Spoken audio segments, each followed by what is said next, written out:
aquela recusa do ex-presidente Bolsonaro de passar a faixa para o presidente Lula demonstra a completa falta de preparo, a completa falta de bom senso, né? A única coisa que demonstra ali é que ele acertou quando saiu do Exército, né? Quando optou por outra carreira, porque não tem nenhuma característica militar, não tem a mínima,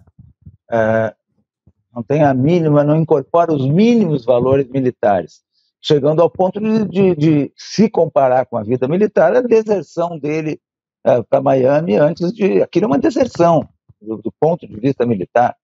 No meio do exercício da função, a pessoa se afastar das suas atividades e naquelas condições, faltando 2, 3 dias para terminar o mandato e ainda embarcar num avião com alguns assessores e ir embora do Brasil. Isso aí tinha que ser proibido, isso aí tinha que ser criminalizado. Não é possível uma pessoa que recebeu um mandato que não tinha nenhuma razão aparente para ser preso ou para correr risco e se afasta do país daquela forma.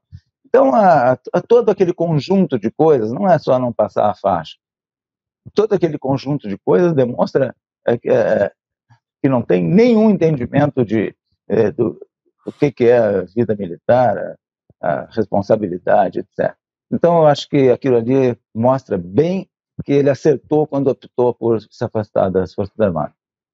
Eu lembro que o professor, grande jurista, Eli Lopes Meirelles, em um dos livros que eu passei os olhos, eu sou um historiador, só passei os olhos, mas ele dizia o seguinte, que indícios vários e concordantes constituem provas, né?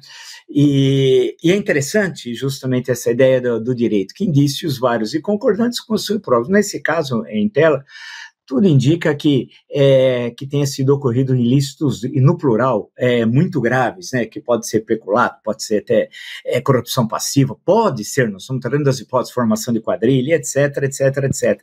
Eu digo ao senhor, as Forças Armadas, como instituição permanente de Estado, o que significou para as Forças Armadas, na leitura do senhor, o quadriênio presidencial que se encerrou aí a dia 1º de janeiro? Olha, para as Forças Armadas foi um período muito ruim. Nenhum presidente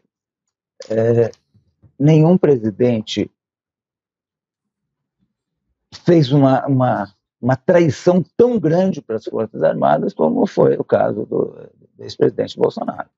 Foi uma traição, uma canalice inimaginável, quando aquelas pessoas que estavam na frente dos quartéis, elas não tiveram nem o respeito, nem a consideração e nem a palavra do presidente da República, que teria que ter dito para eles, olha, retornem para as suas residências, as Forças Armadas, o Exército principalmente, né, não vão tomar decisão política. A decisão política é para os políticos, a decisão política era para ele, né?